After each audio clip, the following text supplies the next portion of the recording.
Começando mais um Urge Responde, as perguntas que vocês me enviaram aqui na área de membros do canal e também no nosso Instagram no dia 11 de janeiro, quinta-feira. Então vamos logo a elas, porque tem várias. E a primeira é do Ricardo Bock, a quem eu preciso agradecer, porque ele teve a gentileza de me enviar aqui uma nota de €0, comemorativa de Karl Marx, 200 anos, 1818 a 2018.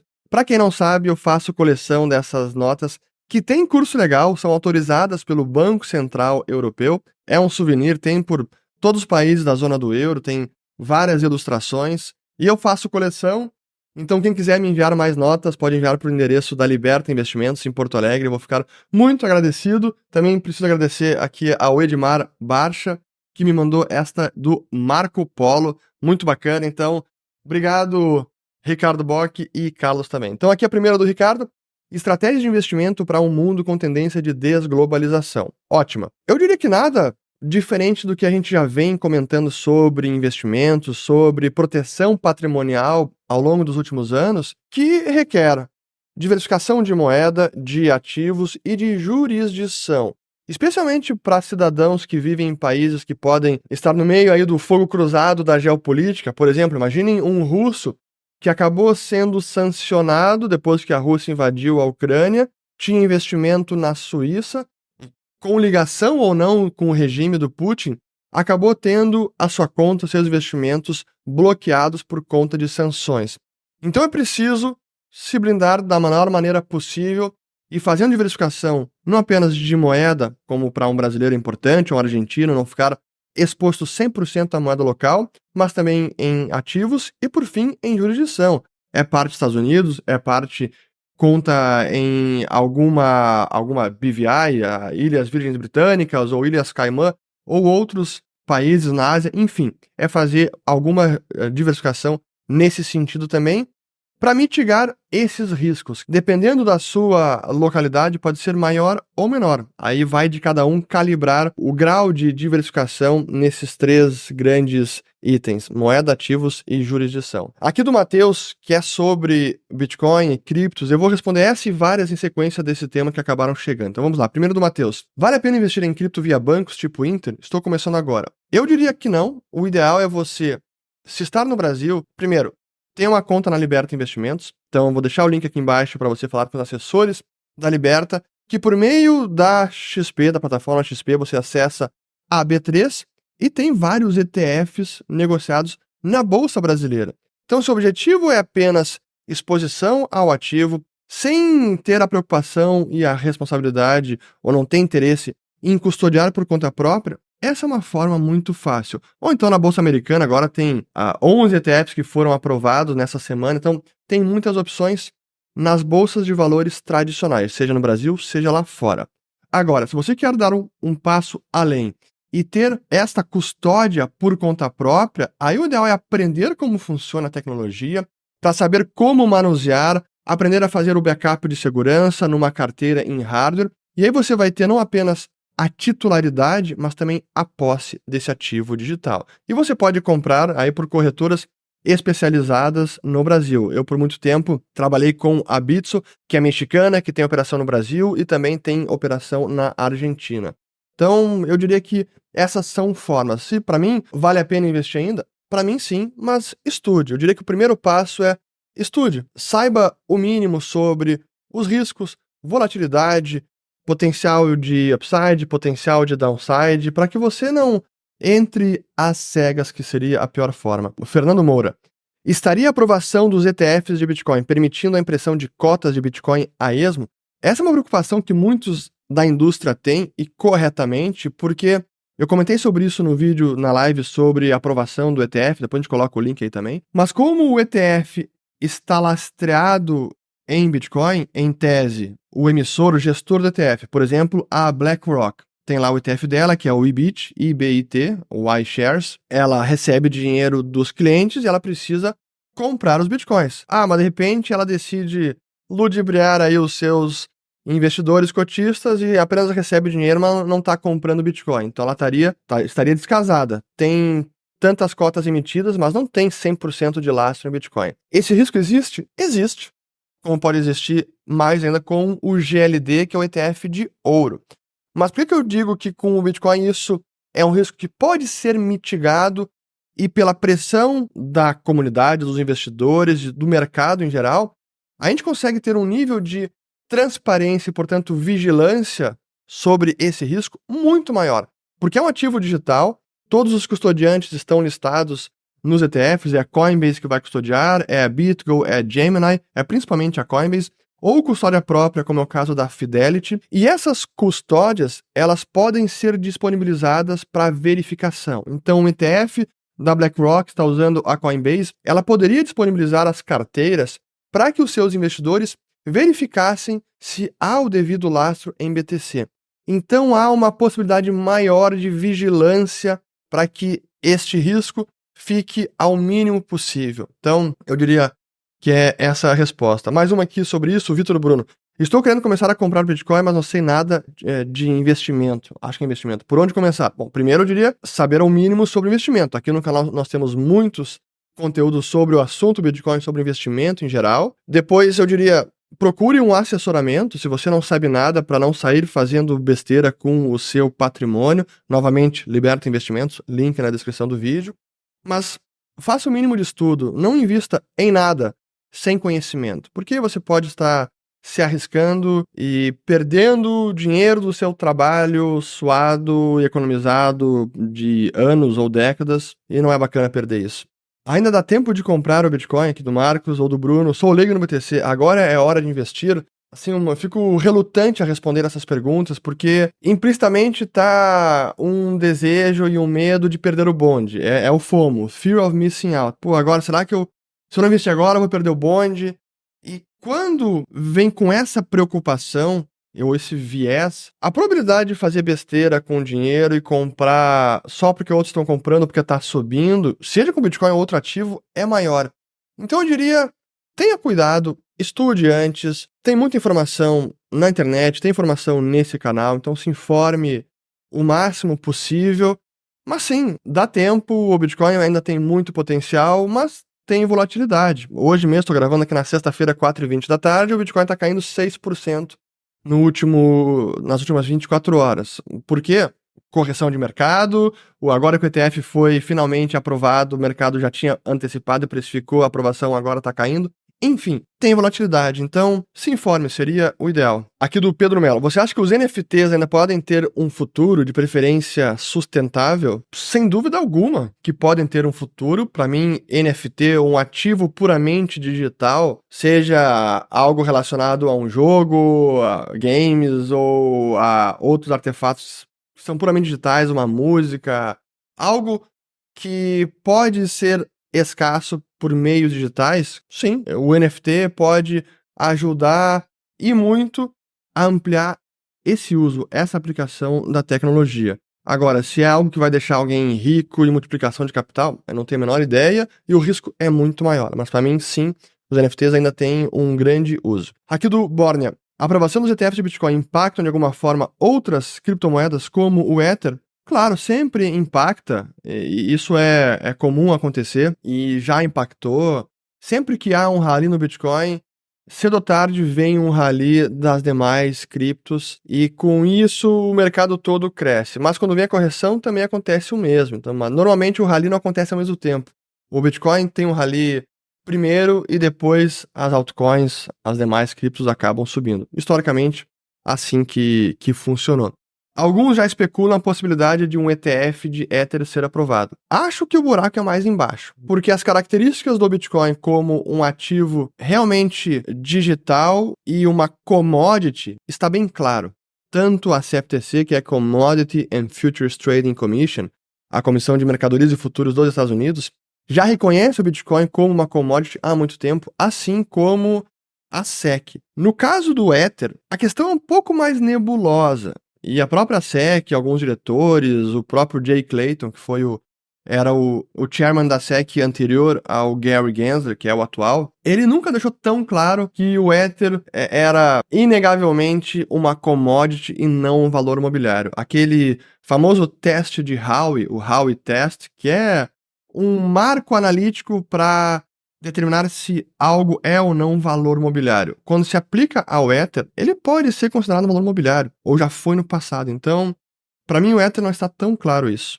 E por conta desse limbo, talvez a SEC fique mais reticente a aprovar este ETF. Casardo, o que acha da junção computação mais finanças para seguir como carreira? Curso Ciência da Computação e sempre tive interesse por finanças, mas comecei a estudar mais sobre há pouco tempo. Penso em cursar um MSc, um Masters in Science, em Computational Finance, então finanças computacionais, após a graduação para seguir essa carreira. Para mim tem muita aplicação e aqueles profissionais que estão no mercado financeiro, que sabem programação e que sabem aplicar esse conhecimento de computação, Big Data, análise de dados, programação, os quants, tem espaço enorme no mercado, tem demanda e tem carência de bons profissionais no mercado financeiro com conhecimento em computação. Eu acho que tem muita oportunidade aí. Aqui, excelente, essa aqui eu vou ter que ler também, tem várias sobre essa. Davi Almeida. Urrit, o que você acha sobre a chegada das baterias de sódio nos novos carros elétricos como a BYD, Mini Dolphin? A KTL, fornecedora das baterias da BYD, conseguiu desenvolver uma com autonomia próxima às convencionais de lítio.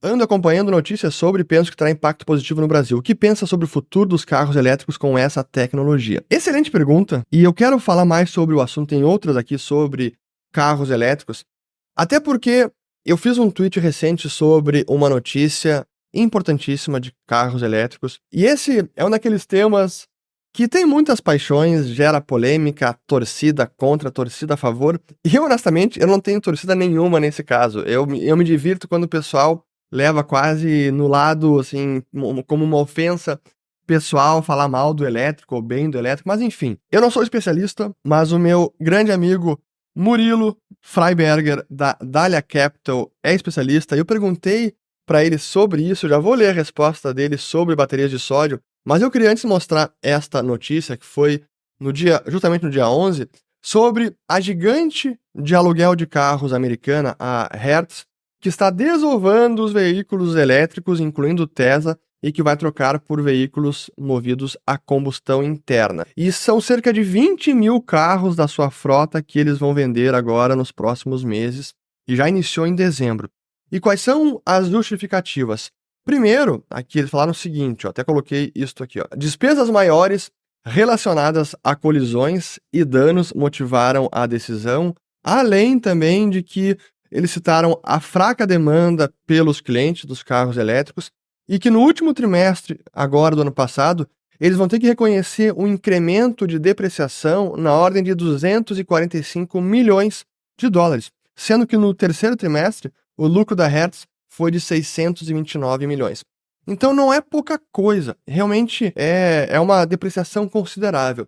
E qual é a questão dos carros elétricos? E eu até a gente dá uma provocada sempre no Twitter, né? Eu perguntei, será que a bolha dos carros elétricos estourou? E aí tem tudo que é tipo de resposta, xingamento, o pessoal dizendo que sim, os outros, alguns respondendo com argumentos que é bacana. E a questão dos carros elétricos, que é adicional, que eu também comentei hoje, foi preciso fazer um adendo, porque em muitos países, os carros elétricos são muito influenciados pelos subsídios. E quando há um subsídio, a gente não consegue saber qual é a demanda real por esse produto, e nem qual é a real viabilidade econômica.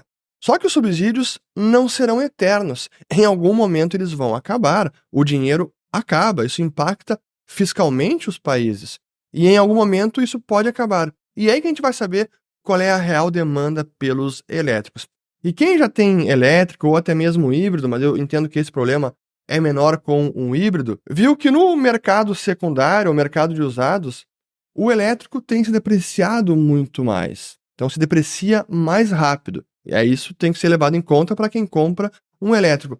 Além das questões de recarga, de demora, de manutenção, quando há manutenção na bateria, às vezes uma bateria pode ser inutilizada por uma batida num quebra-mola, enfim. Então não é tão simples a conta com o elétrico daqueles que dizem, não, o elétrico dá menos manutenção, mas quando dá uma manutenção pode sair muito mais cara. Então hoje o elétrico não é um carro popular para todo mundo que pode ser utilizado por todo mundo. E tá aqui uma evidência de uma empresa que está sempre comprando carros novos e vendendo, é assim que funcionam as grandes locadoras, e tá vendo a grande dificuldade que é manter uma frota relevante de elétricos, porque não apenas deprecia mais rápido, mas como também traz despesas maiores quando há danos e colisões. Então a própria empresa falando isso. Isso não quer dizer que eu sou contra ou a favor da elétrica, apenas uma realidade. Talvez isso mude daqui 2, 3, 5 anos, a manutenção, a autonomia, a depreciação, tudo isso seja muito melhor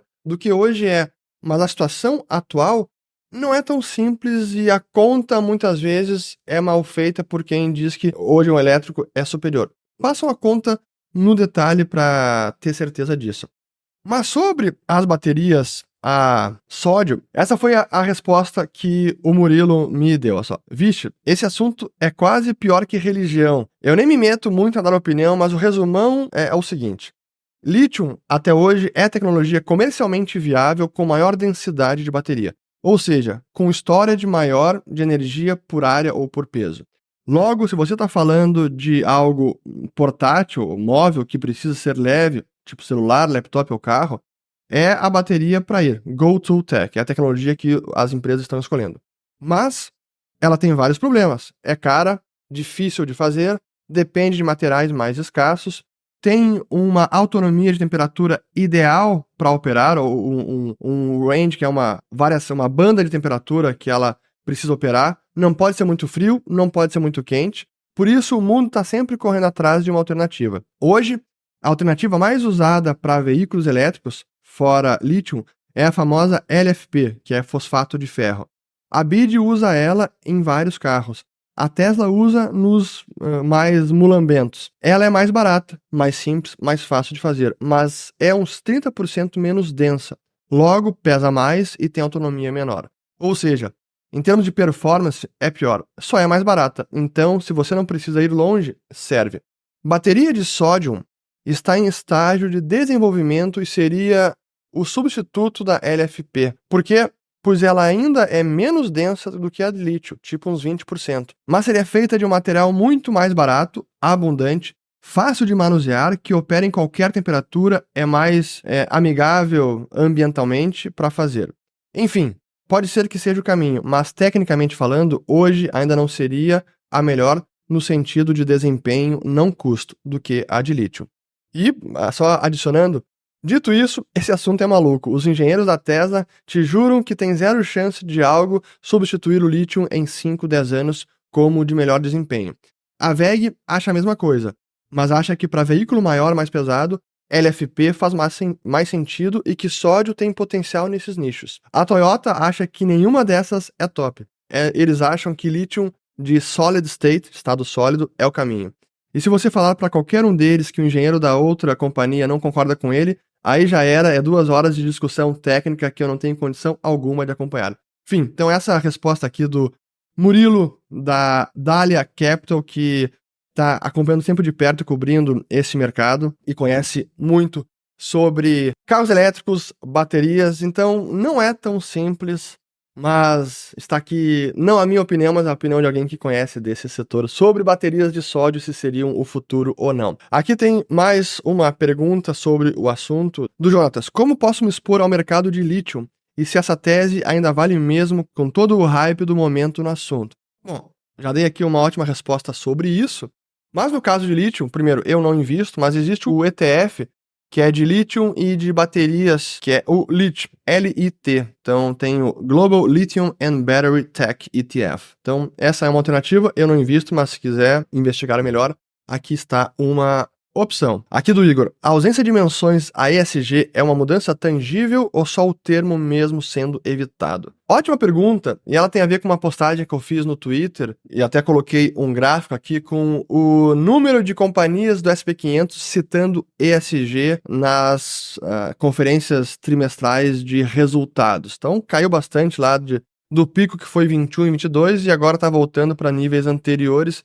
E eu fiz aqui uma provocação que a natureza está se curando. Nature is healing. E por que isso? E a pergunta. O termo ESG, ele foi muito abusado, e essa é um gráfico, uma matéria do Wall Street Journal, que essa agora virou uma palavra suja no mundo corporativo, e ela tem sido evitada até porque ela foi muito mal usada e porque há tanta polêmica por trás dos critérios ESG, das classificações, dos rankings, e que acabou embolando tanta coisa junto dessa sigla que eu entendo que fez mais mal para o mundo corporativo, para as empresas, inclusive para o meio ambiente, do que bem. Então, tem uma mudança no sentido de, olha, o ESG como ferramenta para melhor governança, para melhor preocupação com o meio ambiente e clima e questões sociais, etc. Acho que essa ferramenta está caindo em desuso por falhas próprias. Mas preocupação com o meio ambiente, com governança, com questões sociais, acho muito pouca coisa vai mudar. A questão de governança, é óbvio, todas as empresas precisam de governança. A questão de proteger o meio ambiente, sem dúvida. Os efeitos do clima, sem dúvida. Agora, sociais, também. E até a pauta de DEI, que é a Diversity, Equity and Inclusion. Então, diversidade, igualdade e inclusão. Isso também está sendo questionado agora e começou por conta das polêmicas em Harvard, com todo o movimento e algumas demonstrações antissemitas que ocorreram na faculdade. Aí a que era a reitora da faculdade acabou pedindo demissão, porque assim, eu não quero entrar em todos os detalhes dessa polêmica, mas até isso agora está sendo mais debatido e questionado. Os critérios de diversidade, igualdade e inclusão. Será que isso está sendo bem usado? Será que não está trazendo efeitos mais prejudiciais e trazendo mais discriminação e exclusão, quando é justamente o oposto, o objetivo? Então isso agora também, talvez, esses temas ficaram muito dogmáticos e qualquer debate sobre critérios, sobre formas, etc., acabava sendo taxado como, não, então é racista, tá excluindo, é contra o meio ambiente. Então ficou muito raso o debate e eu acho positivo que a gente volte a discutir esses temas com profundidade para entender realmente o que faz sentido, o que é positivo para a sociedade, para a economia, para os mercados, para as empresas. Aqui do GZH. O Luiz Barsi diz que o IPCA é mentiroso, que a inflação real é muito maior. Por que isso? Porque o IPCA é uma aproximação da perda de poder de compra da nossa moeda, que considera uma cesta de itens, que são os componentes que fazem parte do IPCA, só que cada pessoa tem o seu padrão de consumo, os seus hábitos de gasto, e isso varia para cada um. Então, a inflação que eu sofro não é a mesma que você sofre, isso varia. Mas ainda assim, o IPCA é a melhor aproximação para uma média da inflação que as famílias brasileiras estão sentindo. Mas o Barsi não está errado em dizer que o IPCA é mentiroso nesse sentido. Mas é importante também entender o grau de mentira que pode ter um índice de inflação. Hoje no Brasil, o IBGE tem vigilância, tem monitoramento. Com o Postman na presidência, está mais suscetível a alguma manipulação ou tentativa de adulterá-lo? Eu diria que sim, já fiz vídeo sobre isso. Ainda assim, acho improvável que isso aconteça, porque é um indexador importantíssimo para a economia brasileira, para o mercado de capitais, para o sistema financeiro. Então, as tentativas de manipular o IPCA, eu entendo que acabarão fracassando. Mas não quer dizer que não vão tentar. Aqui uma bem rápida do Finha. Se fosse para investir em empresas de game, qual escolheria? Sony, Nintendo ou Microsoft? Importante deixar claro que dessas três, apenas a Nintendo seria um pure play, uma empresa realmente de games e que praticamente todos os seus negócios estão neste setor, neste nicho de games. Sony não tem apenas PlayStation, tem uma infinidade de produtos eletrônicos, como esta câmera que eu estou filmando aqui, e Microsoft também. Tem software, tem serviços de cloud, tem muita coisa, tem videogame também. Talvez o videogame seja a menor parte, talvez não, é uma das menores fontes de receita da Microsoft, Xbox e derivados. Então, vale a pena entender bem o quanto que o videogame impacta nessas empresas para você chegar à conclusão que está investindo em games. Se fosse um pure play, seria mais Nintendo. Mas eu não invisto nenhuma. Aqui tem várias sobre inflação, e são importantes para falar sobre isso, porque tem aqui a do William, inflação nos Estados Unidos e Brasil acima do esperado. Corte de juros comprometido. Aí outra aqui sobre a inflação também acima do esperado. Corte de juros adiada. Então tem várias sobre isso. De fato, a inflação americana foi divulgada ontem. Aqui temos ela. Saiu aqui primeiro a brasileira, o esperado era 0,48 e veio 0,56 no mês, portanto fechamos 2023 com 4,62% de inflação. ligeiramente abaixo do limite superior da banda, que era 4,75%. E nos Estados Unidos, a inflação mensal veio em 0,3%, esperada a 0,2%, e fechou o ano então em 3,4%.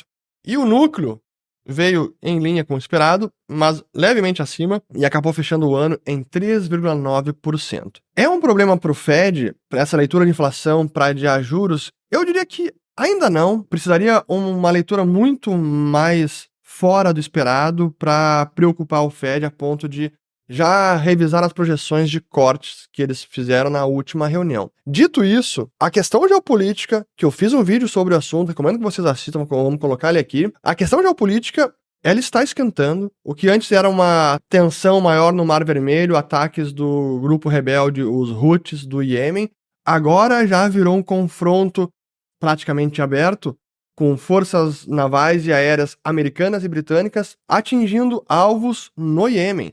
Então, já escalou. A guerra que iniciou ali em Israel e Palestina já escalou, agora está ali no Iêmen. Praticamente nenhum navio, então, trafegando nessa rota, nem petroleiros e nem de contêineres, evitando ao máximo.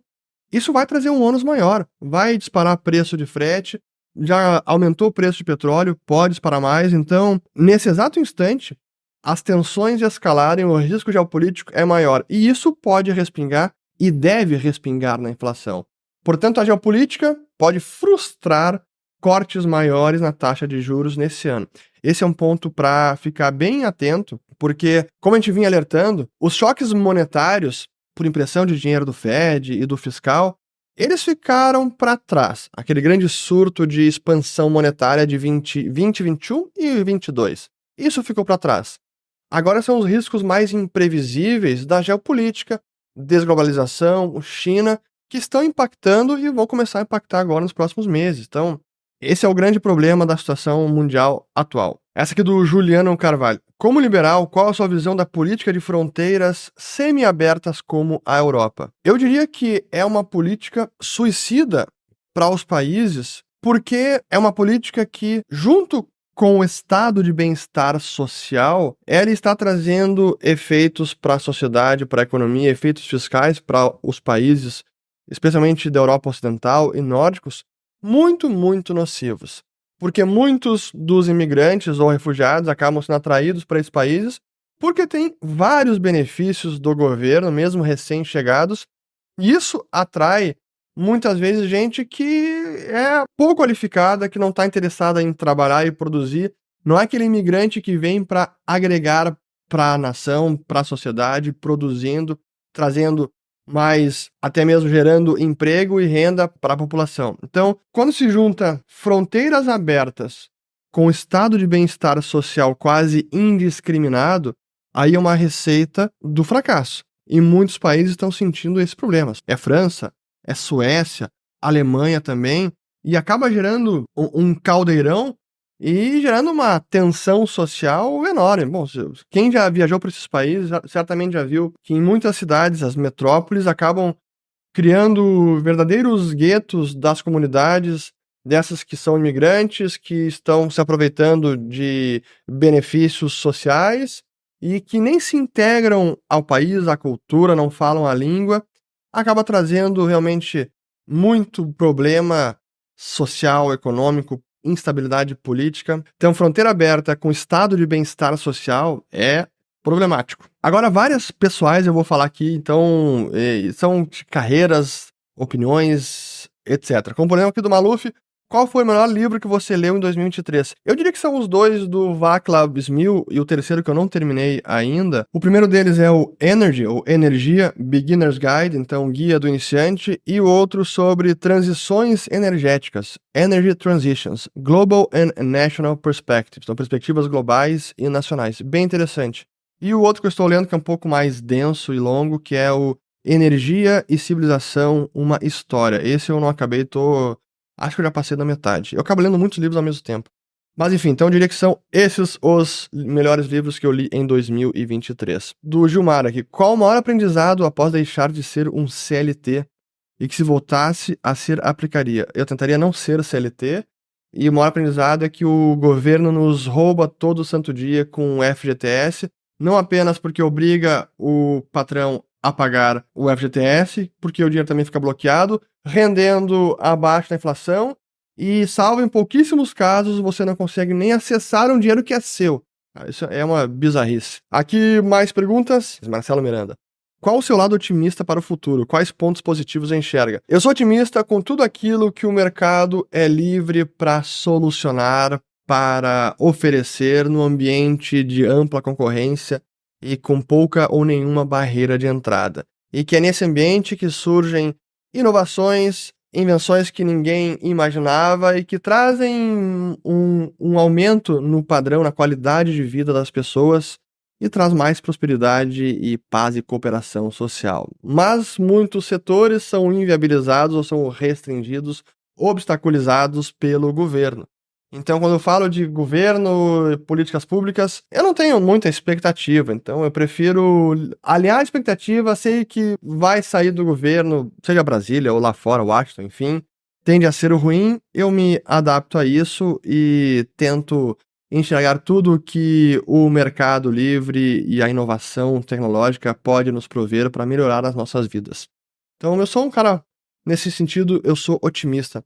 Além disso, no campo das ideias, por mais que nós tenhamos aí o pêndulo que ora vai mais para estatismo, mais socialismo, intervencionismo, ora mais liberal ou menos intervencionista, no campo das ideias, eu sou otimista e as melhores ideias vão prosperar e vão convencer as sociedades em vários locais, como a gente está vendo agora na Argentina, que para mim é uma revolução cultural importantíssima, ou até uma contra-revolução cultural, porque a revolução cultural foi do peronismo, kirchnerismo, socialismo, no país dos hermanos, e agora a gente está vendo o nascimento de um movimento liberal em que essas ideias estão sendo articuladas, defendidas com muita eloquência e apoiadas amplamente pela população. Então isso é muito bacana de se ver. Então, no campo das ideias, eu sou otimista, sim, sempre. Por mais que a gente possa ter percalços no meio do caminho, no curto prazo, no longo prazo, eu sou sempre otimista. Aqui mais uma do Marcelo. Fernando, seja sincero, como é o Ulrich como chefe? O Henrique Keller e o Lucas disseram que eles vão mandar um áudio para responder essa pergunta aqui. Eu quero ver, hein? Trabalhar com o Ulrich é desafiador e muito... Vai, Lucas, é tu. Trabalhar com o Ulrich é sempre um... Acho que ficou bom. Será que vai ter aumento? Apenas os liderados que podem dizer como é o Fernando como chefe, mas eu procuro ser sempre justo, flexível, priorizar produtividade e não tempo de trabalho, sim, produtividade, e remunerar adequadamente, recompensar os bons resultados, os bons profissionais. Então, para mim, o mérito é fundamental e eu busco sempre reconhecer desta forma. Eu diria que assim é o Fernando como chefe. E mais uma aqui do Marcelo. O que fazer quando um plano profissional parece não dar certo? Mudar, rever a rota e corrigir. Não tem nada diferente disso. E muita coisa não vai dar certo no meio do caminho. Por fim, aqui do Matheus Conrad. O que você gostaria de estudar e não teve tempo? Eu diria que exatamente esses temas sobre energia, sobre clima, porque são, para mim, é um conhecimento fundamental que está tendo e terá impacto profundo na sociedade, nos seres humanos, na nossa qualidade de vida, na cooperação, na paz social. Então, eu gostaria de ter mais tempo para estudar isso, mas estou fazendo o possível. Acabo por aqui, tô com a garganta meio ruim, não sei se vocês conseguiram notar a minha voz e até a dicção tá um pouco debilitada, mas a gente precisa seguir trabalhando, então espero que tenham gostado, compartilhem, se inscrevam no canal, ativem o sininho. Quem não é membro ainda, torne-se membro, temos muitos conteúdos exclusivos para os nossos membros. E voltamos no próximo, espero que tenham lavado as louças como sempre, mas mais que tudo eu espero que vocês possam logo comprar uma lavadora de louças, deixem as louças lavando e vão caminhar, vão cozinhar, fazer aí sim uma atividade mais produtiva, enquanto vocês escutam ou assistem ao Ulrich Responde. Valeu, obrigado, bom domingo.